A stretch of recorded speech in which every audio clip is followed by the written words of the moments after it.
Hi, we're excited to invite you to be a part of something truly meaningful.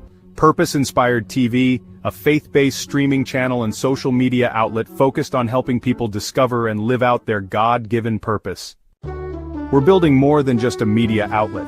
We're creating a like-minded community of content creators, coaches, teachers, business owners, faith leaders, and everyday people who are passionate about making a real impact, locally, nationally, and even globally. Our mission is simple but powerful. Help people in every area of life. Uplift and inspire through positive, purpose-driven, collaborate on real-world projects where there's need. Whether you create, teach, coach, or simply have a heart to serve, there's a place for you here. We believe that if you're human, you're worth helping, and together, we can reach and impact more lives than ever before. We can change lives and grow together. Our numbers are small, just like all the other platforms when they started. But as we grow, we will help you grow as a family. We will work together and pull each other up. If this sounds like something you're called to be a part of, we'd love to connect with you. We can participate on each other's shows. We can partner with each other on a cause. You can get a time slot on the channel. You can be a sponsor on the channel. Let's work together with and for a purpose. Don't just watch history, let's make it. Get inspired, Purpose-Inspired TV.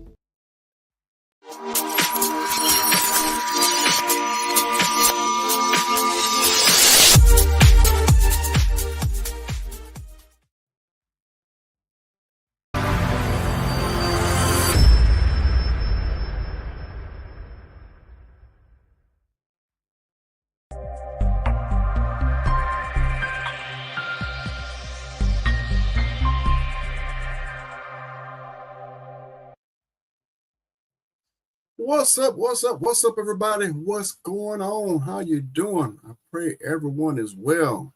I don't know if you saw the post or the promotion I have for the show. It's basically our youth are in crisis and what we're going to do about it. If our youth are in crisis, that's our future. So if the youth got problems, that means our future is full of problems. So no, we teach our kids math, reading, writing. Hopefully your kids learn how to do the basics. But we've neglected, I believe we neglected our children. We stopped teaching them other basic skills like changing a tire, balancing a checkbook. Some kids don't even know what a checkbook is. And they're talking about balancing it. Like, what are you talking about? And one of the most powerful things is conflict resolution. If kids don't know how to solve problems, if they can't see their parents solving conflict, their parents and their mother, their father, their siblings, and then when they get off to going to school and out in the world, they're not going to be able to solve and resolve conflicts. So that's kind of some of the subjects we're going to be talking about today. I got a special guest that he's passionate about this. He's passionate about our youth. He's passionate about fixing the issues, fixing the crisis that the youth are going through right now. Like I said, the youth problems is our future problems. All right. So welcome to the stage. It's gonna be Captain Kirk. I don't see his face right now at the stage. Hey, Mr. Captain Kirk, you here?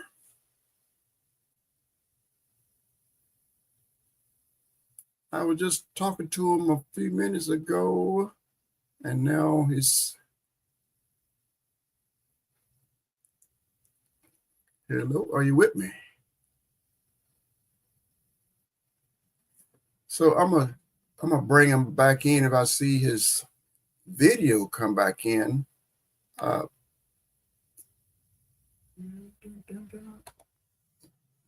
Yeah, what is going on? Yeah, I don't see you right now. If you can hear me, I don't see your video. So I guess I'll talk until you can come in. Well, let's everybody look around when we see what's going on in our society. You know, a lot of our issues are starting with the youth.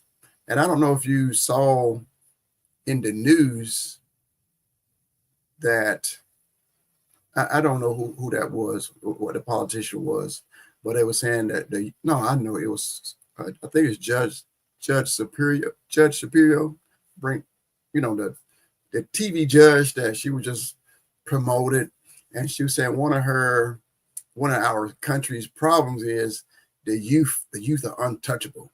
So she is getting with the administration to raise the age of youth to be being charged as an adult down to the age of 14. So basically saying the youth are all out of control, and the only way to get them back in control is to charge them as an adult. So I don't know. It just seemed like it's a way they're trying to put, trying to incarcerate more of our youth. But anyway, we could talk about that later. Well, let's try it again. Welcome back to the stage, Captain Kirk. How in the world are you? I'm good. I'm good. Hello out there. All Yes, right, all sir. right. Yeah. Thank you for joining me. And I see and understand that you're passionate about this, passionate about the youth.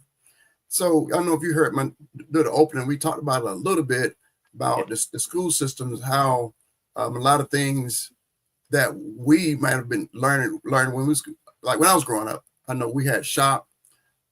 I didn't go to shop. I was when I was walking through the halls. I used to smell food, people cooking during the day, and I found out it was home ec. So I signed up for home ec. I was in home ec while the other guys was in shop because I was in there cooking and eating.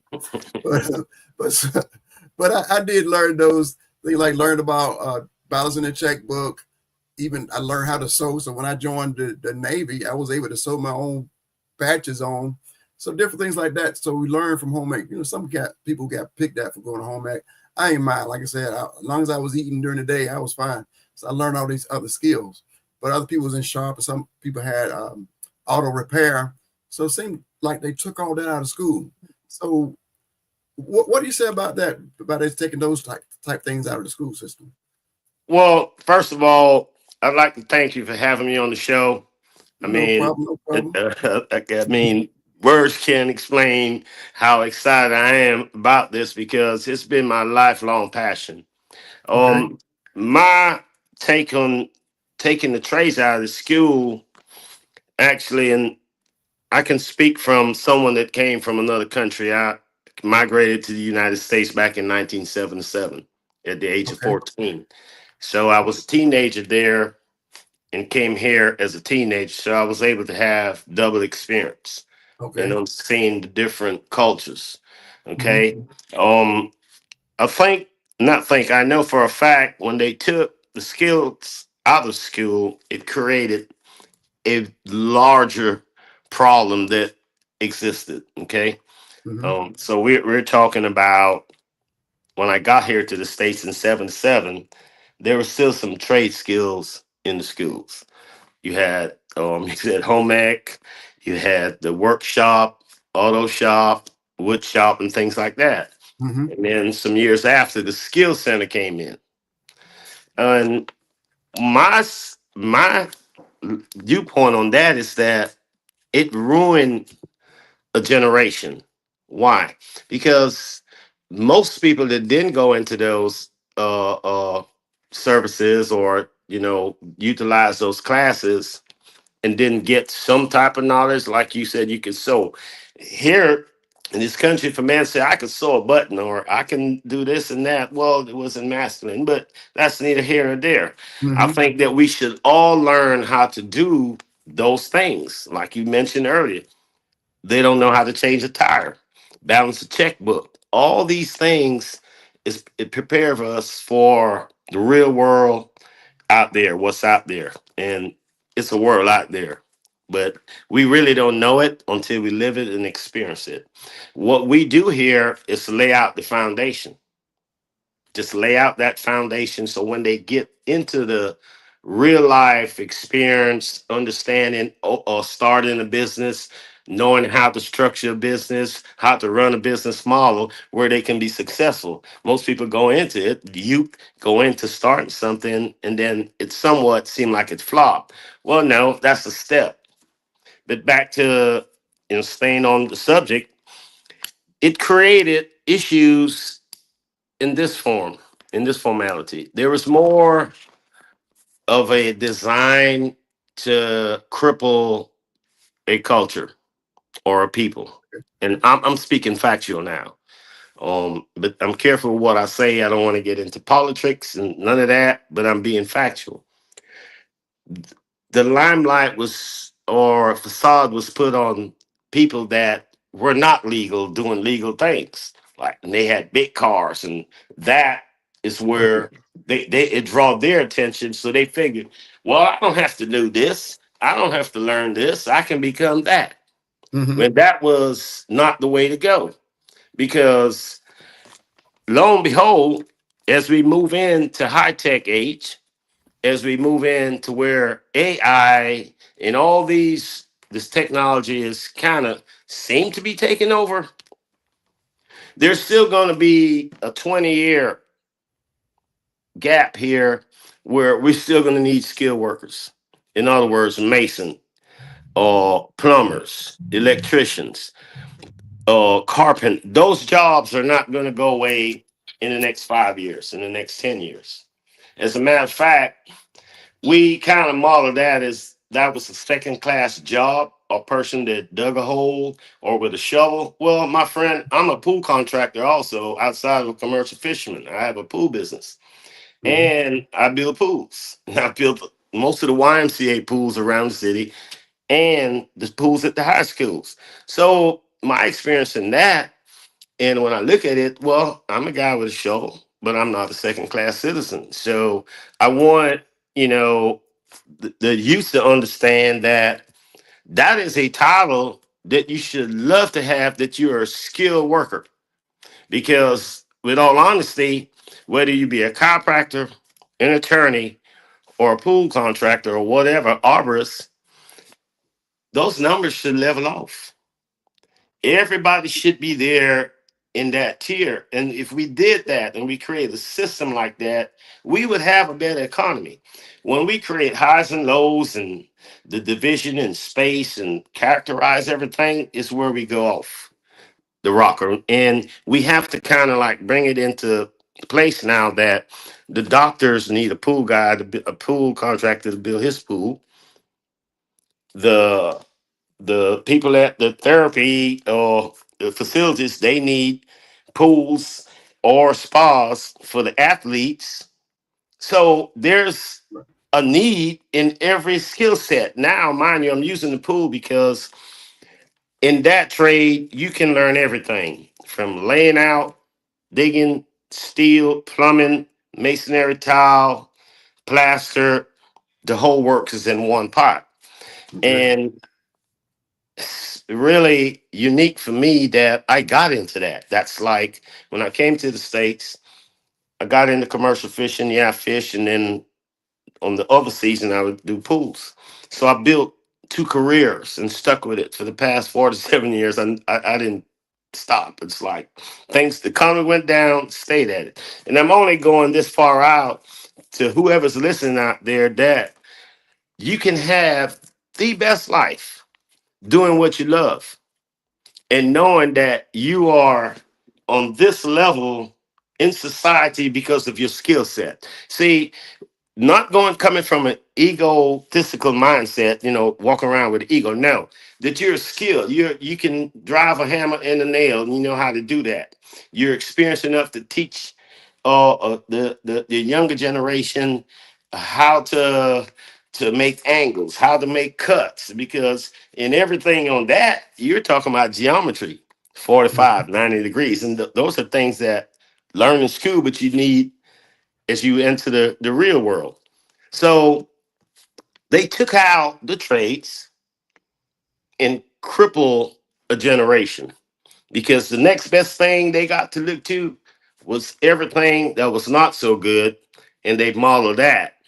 And that created a big, big problem in society. Why? Because if you look from the 80s to the 90s, there was a shift, like a big shift. You got into the 2000s, the millennials came, and things kind of shifted in another direction. And when I say the shift, that could be a whole nother show. We can explain it. But my thing to you and to everyone that's listening, that we need to create avenues and more time and resources into our youth. It's like you have to start somewhere. So what I do, I use my company, my business, as a training camp. Okay. You come in, you learn how to measure, you learn how to lay out, you learn business ethics, you even learn financial how to handle money. Like you mentioned, most people don't know how to manage a checkbook, can't balance it.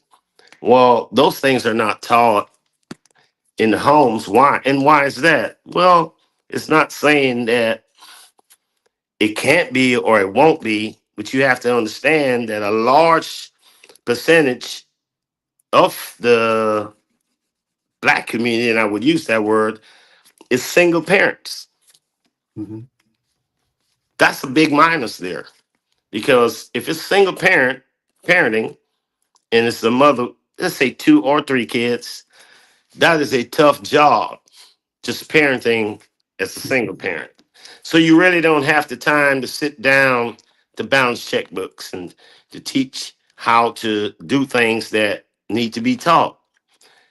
All right. So that is what I see that created a big issue, that single parents left to raise kids. Of course, they don't have the time to do it. Now, my thing is, with 2 in the home, society has it where if they both don't grind, they really can. When it's 2 in the home, they're a little bit more ambitious to have a little bit more. But now it's going to take a little bit more, and both of them are not constantly working. Even more, right? 2 parents Right. in the home. So then there's still not enough time, you see? And so what we have to do is to get the kids away from raising themselves. Because if 2 is working, these kids are left to themselves.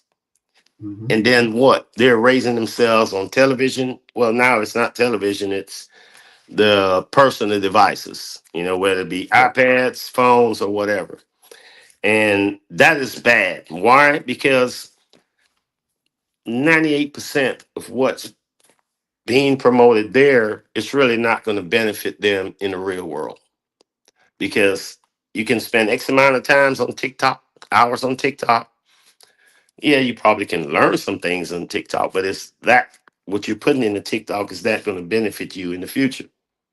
So now we have to create workshops where we can educate them the reason why they need to learn these skills, to show them that what can come out of these skills, and in learning these skills and possessing these skills, it's unlimited to them. I can say that because of my experience. I was able to travel the world, like literally travel the world, meet different people, understanding other cultures, not being, you know, criticizing the culture because I didn't know it. And that's, been a problem because we don't understand the culture. We criticize it. No, we need to get to know it. Then we can see that, hey, you know what? This could be a great thing. And learning how to work one with the other. We still have not learned how to work together. Right. And So, that's, go so ahead. what I'm hearing, so like back in the day, you hit on a little bit. So, a lot of the inner city children, they see the quick money uh, sellers or uh, NBA player, football player. Yeah, you can be an NBA player, football player. And that's it's very small chance of doing that. Then other ones, they see the rapper, so I'm gonna be a famous rapper. And now it's a lot of that's going from just looking at streets, but going to social media. I'm gonna be a TikToker. I'm gonna be somebody famous online. So they're chasing after these dreams but it's a very small, slim chance that they can make it. So how can we help change that mindset to where the odds are way higher by going to getting a trade and learning a skill set, learning how to run a business instead of having a lot of people having a dream and just sitting on the street corner. Maybe one day I'm going to be a famous basketball star, but we need to get that mindset to change to come and let's learn some skill set, go start working these jobs. Let's go start some businesses. You know how they say, show me the money? They use that as a cliche. Yeah. Well, if you really got them and show them the numbers, right? Mm-hmm. Because, and I've learned this over time. I've seen people, oh, they go after the big money. Well, I get it, but that could be a short-lived span. It's like you're saying, you could be great in the NBA, one injury, that's over. That's it. And basketball is all you did. You don't have a skill.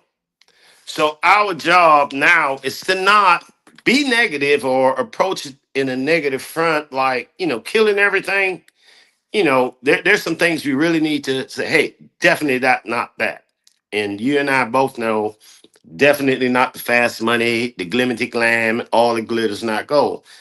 But if we can show them numbers, like long term, we can show them a plan and show them how it really is, rather than how social media or it's being dressed up as rappers having private jets. None of that really exists in reality. Okay. And that is where we have to get them to understand that that is just something that's a model, an illusion. And if you run after that, the end results is slim, like That's zero. it. I Yeah. mean, in order for you to be a rapper that's really doing, you have to be extremely good and be able to stand the test of time. And you got to come out with hit after hit after hit. And that is a rocky road, because I understand a lot of the behind the scene things. And if they really knew the truth behind the scenes, that'll be something that could paint a picture and be, oh, don't want that, you know? Right. And because I was a musician young on, but I had young kids. I couldn't follow that career. And actually, music was my best gift out of building pools and boats and cook music. But, I had to choose something that was going to take care of my family. And Right. that was a choice that I had to make, choosing something that was going to support my family. And I didn't set out to have houses and cars. I didn't go after none of that. I promise you, I didn't go after none of it. It just came over time, because what I've been doing for the past 4 to 7 years, ever since I landed in America to now. And I'm still doing it. I haven't stopped. And I think we need to show them the real picture, lifespan of a rapper, lifespan of a athlete, lifespan of the other guy, that's short, and really show them in hard numbers. Then the proof in the pudding, you take some guys like myself, boat owners that came from nothing, pool contractors or home builders that came from nothing, and say, because he hung in there and because he chose to fight the good fight and not give up, because it wasn't always good, but you have to believe in you. If you believe in you, then, and so in other words, you become a coach, like a real down to earth coach, and you have passion about them and you coach them. You don't give up on them and show them the way, because the way that's being projected them, it is not. And if this is done, my good, we have one great society, one great globe, one great world, man. And that's part of why I focus on doing that. And everything I'm saying, that is how I break it down to the guys that come around me, the young men or young women or whoever it is. They want information, call me up. I'll give it to them. They want advice, call me up. And you can share the number, with them. It's okay. But I'm telling you, we have to put more time and focus and energy into that part of it. even if we might not be 100% getting the reception from 100%, one person, if we can change one person Change one. on the That's yeah, right. and at a time, and I guarantee you it'll happen, brother. But we So, cannot be complacent, and we cannot allow resources and money to alter us and detour us, because that is the biggest problem. so I'm almost swing over to the society side, like the ones who thought it wise to take it out of school. So, what would you say? What would be the consequences of our country? And really, we are integrated throughout the whole world. But if our country doesn't teach these skills and promote these skill set, what would be the consequences if we continue to not having enough people to fill different positions? We'll have an outright crisis, like literally a crisis, because there's a great decline in skilled workers right now in the construction trade. In every trade, there's a limited amount of skilled workers. Now, you have some might be journeymen somewhat, but they're not really experienced, and they're not the cream of the crop. Mhm. Back in the 70s, 80s, everything you pretty much spit out, they had to line up with certain guidelines and follow through.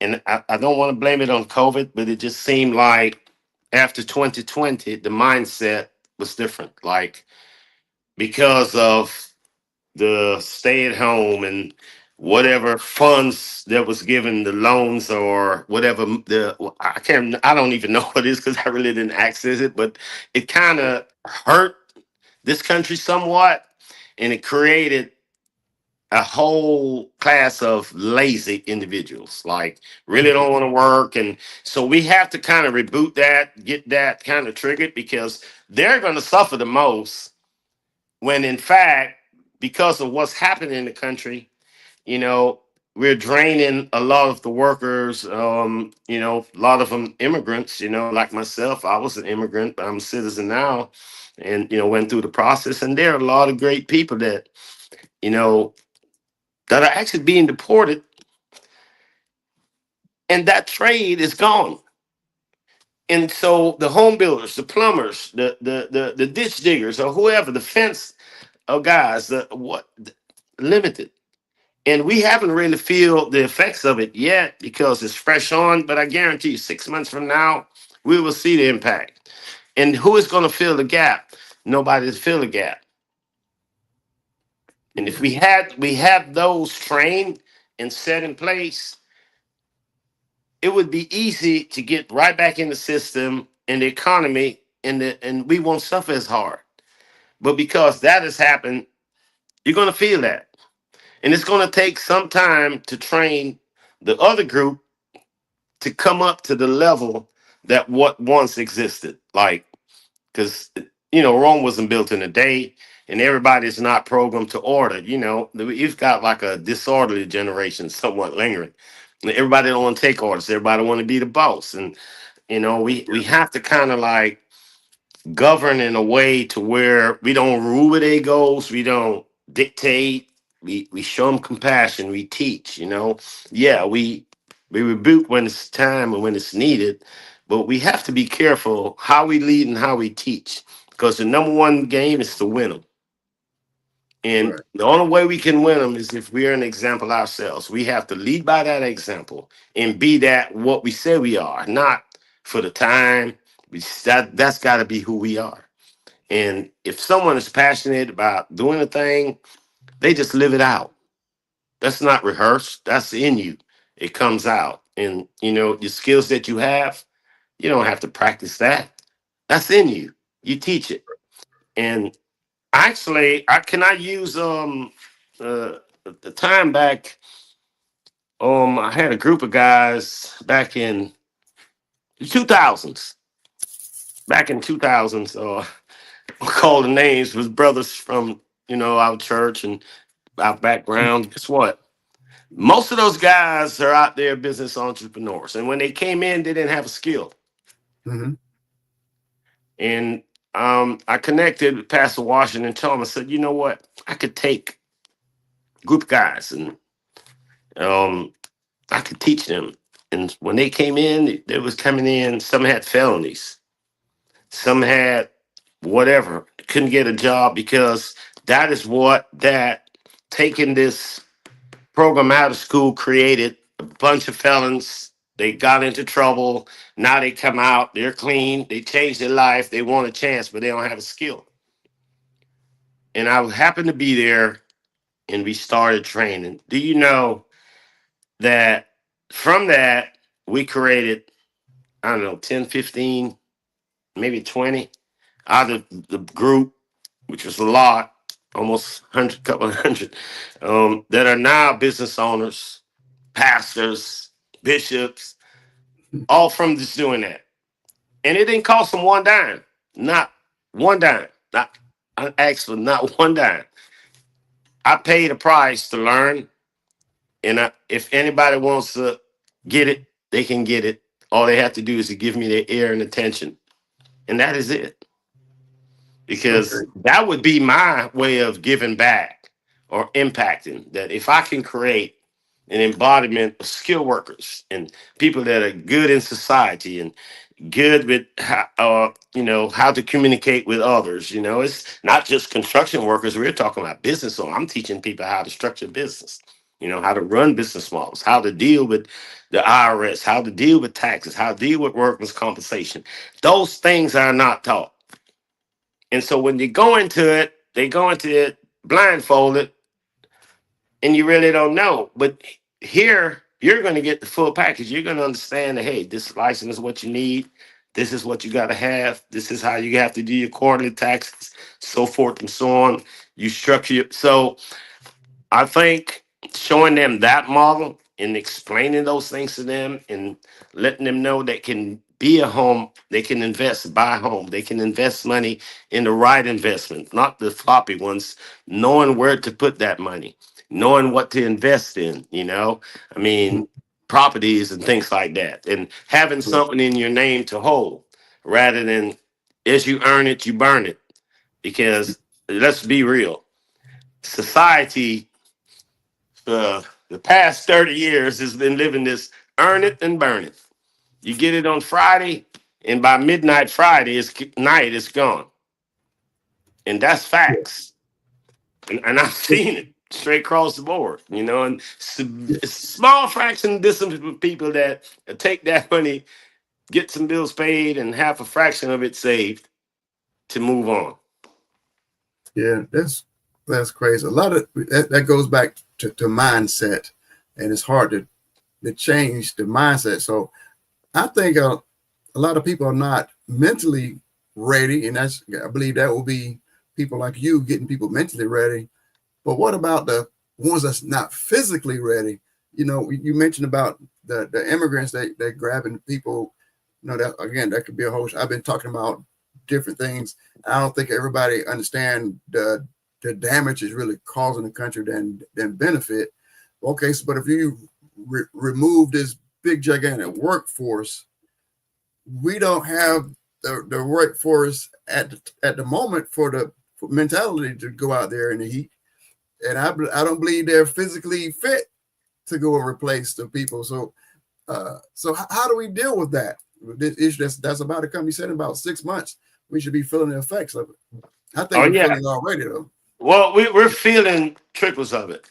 We Yeah. ain't felt it yet. And I can say that boldly because I'm out there in the field Mm-hmm. and there's still, some hang time. And I don't think that the American people understand the magnitude of what's going on. Mm-hmm. But that's a whole different subject. We're gonna stay Right. here. Um, tough question, but have an answer. And it gets down to the one to one in doing things like these workshops and things like, probably reaching out, putting ourselves out there or doing some advertising that, some way we have to market that, in a way to where it's attractive and it be a want because they're going to see that need and that gap is going to need to be filled. You're going to have guys that, okay, they drain the workforce. They're going. Well, there's still going to be job openings, but the job that's open is open to unskilled workers. It's where we have to get boots on the ground now to start that harsh training now to get them Mhm. prepared for what's coming. Because let's face it, if we was to take all the immigrants out of America, right, all of them,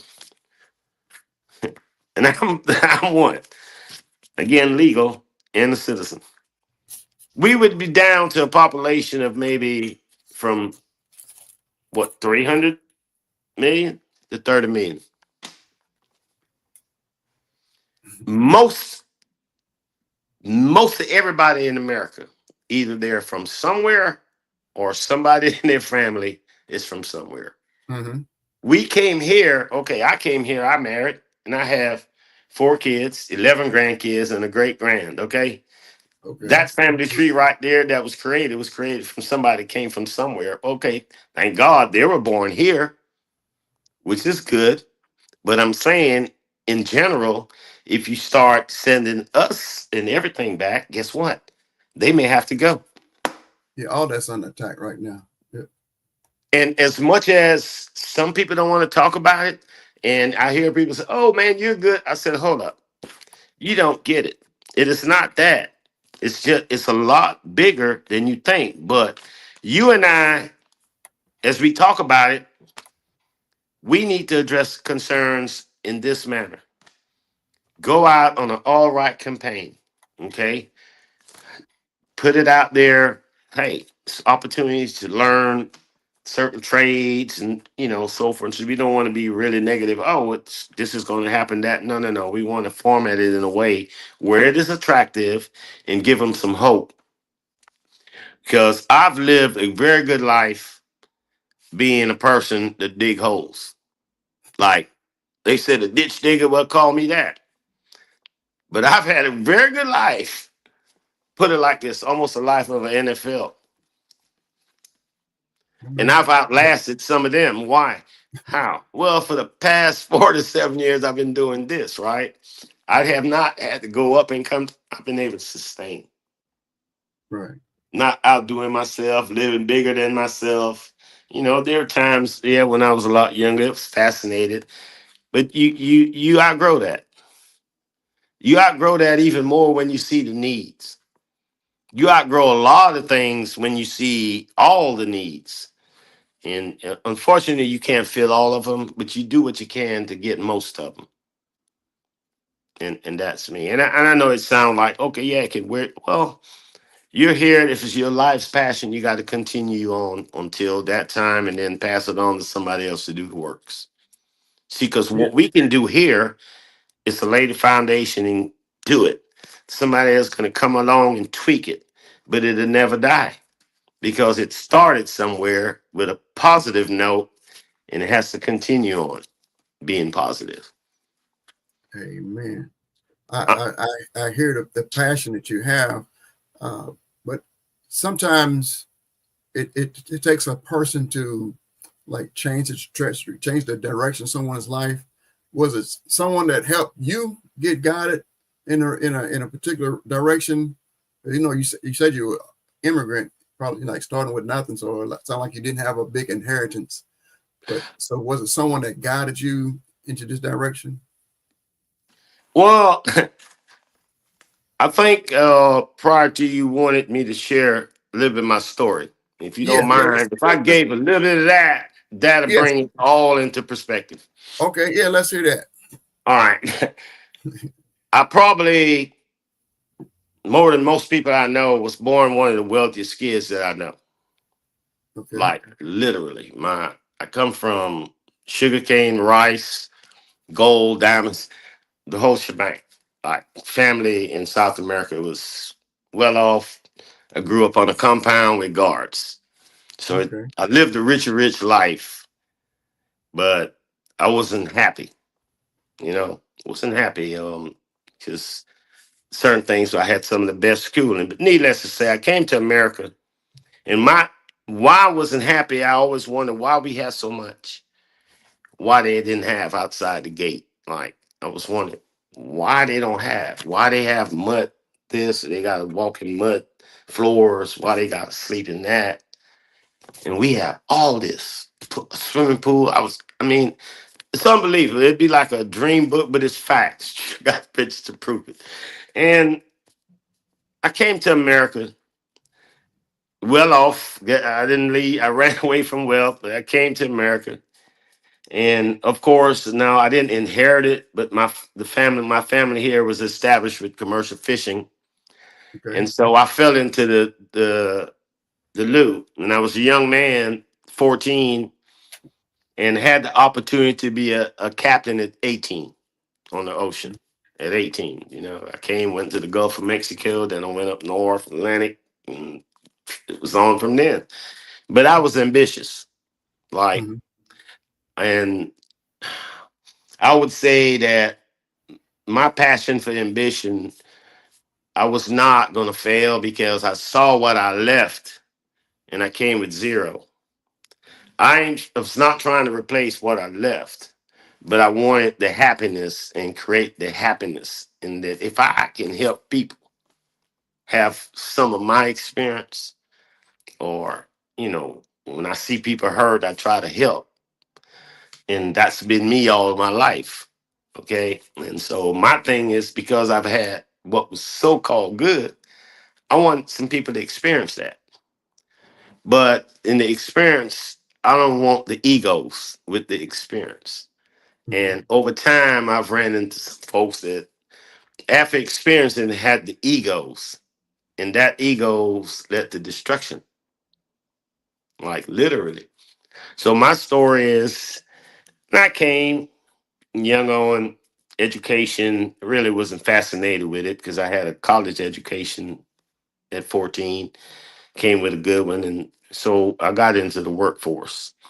I had maybe a year, couple of months to graduate. And I didn't. I just didn't see it. No, nothing against education here was taught, nothing against that. But I felt like, for me, because of what I had in certification, I wanted to do like fishing and learn how to take boat engines out, repair this, and mechanical engineering and all that. I was fascinated with that, so I dug in. But for a short span, in a very short span, and if you don't mind me being real, Yeah. because of course this is Inspired TV, I came in a time when, if we look back, 78, 79, that was right back when we had that mural thing down in Cuba. In Key West. And I happened to be a young kid in there, and I saw that. And you ask, what altered my course? Well, we saw the movie Scarface, right? Yeah. Okay. That was the movie.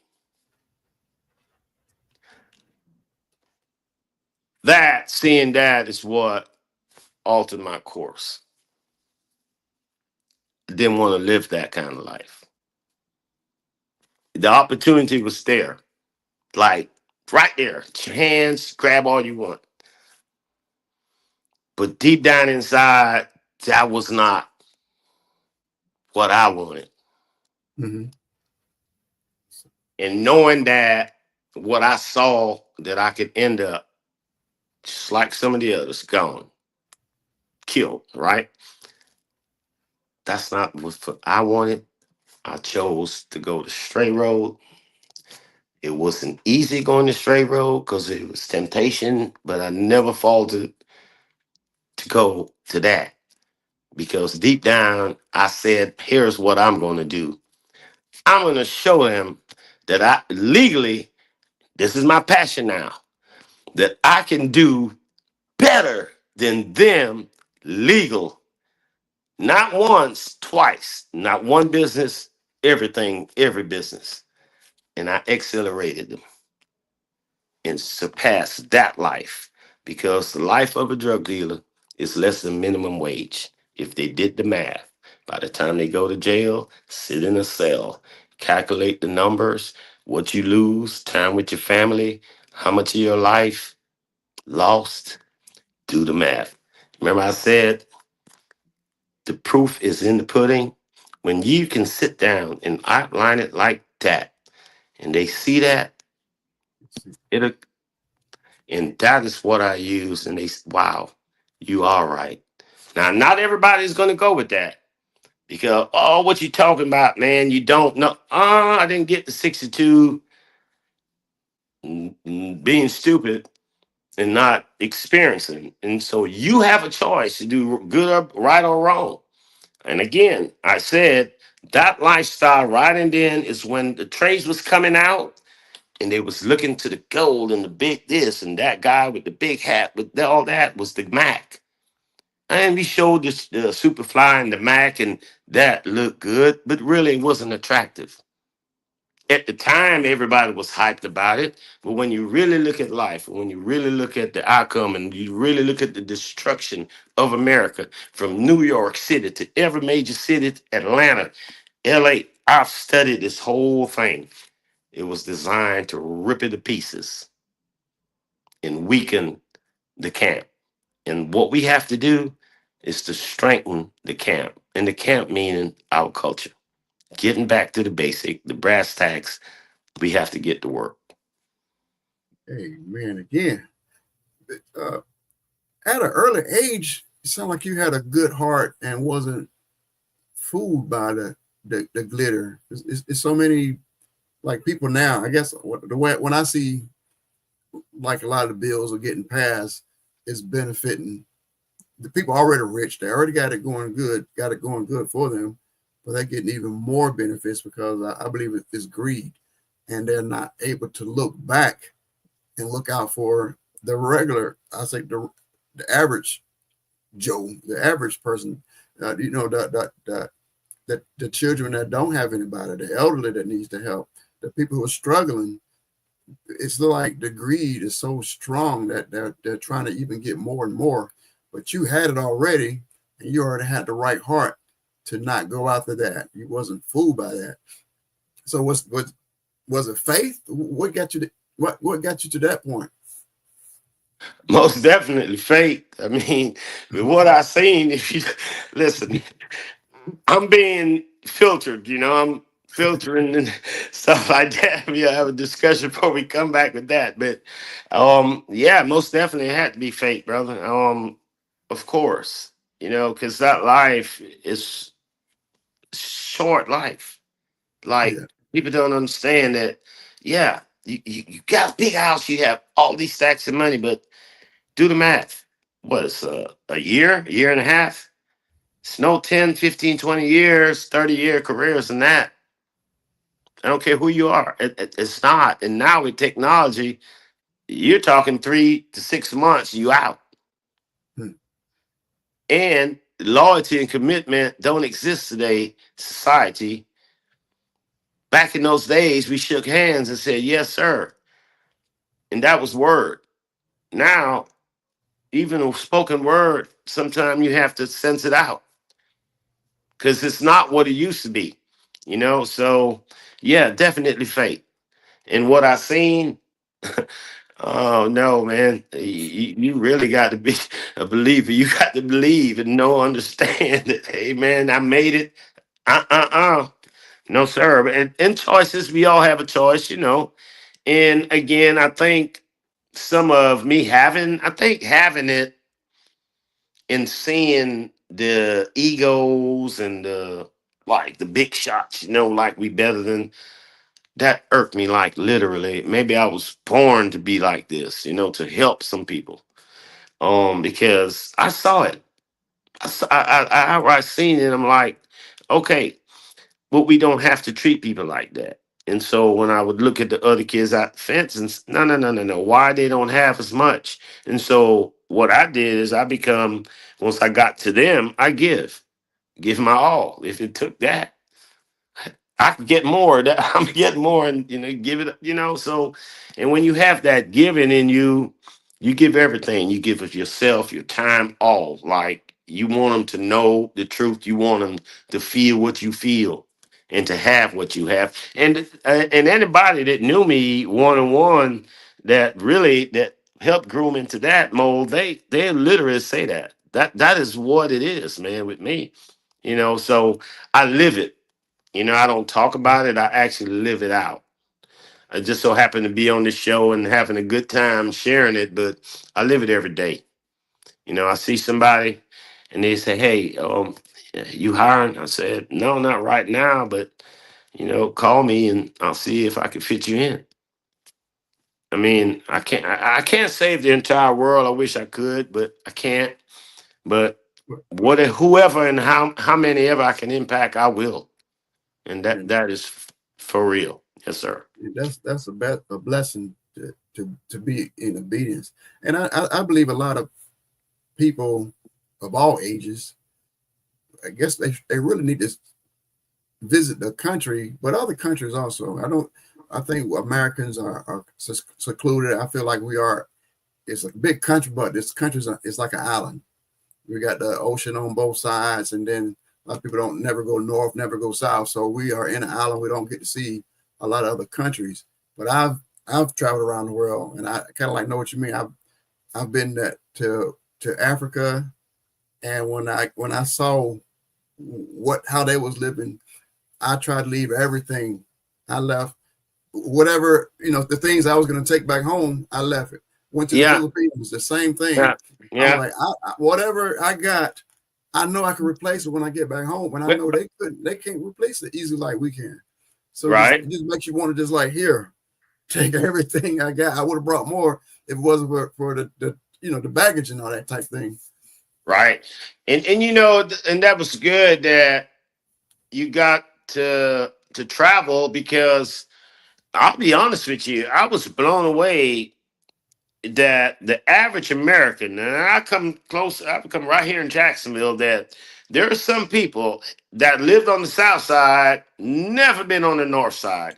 And then Yeah. found out there's some people on the north side, never came on the south side. I'm saying, hold up, man, you guys are limited let me say this, as knowledgeable you think you are, if you never been on the south side of your city, you lacking a whole lot of knowledge, because Wow. there's a whole lot of world out there and a whole lot of culture that when you get out, when I told them I was from Guyana, oh man, you from the jungle, this, I see, that's from a lack of knowledge. Mm-hmm. Because the truth of the matter is, there's a lot about Guyana, and that's a whole nother show on that.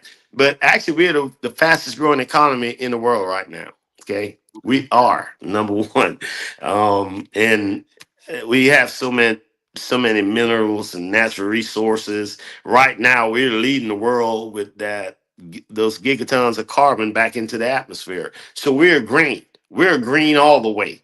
The Amazon, Brazil runs right into Guyana, rainforest. And 80% of our country is rainforest.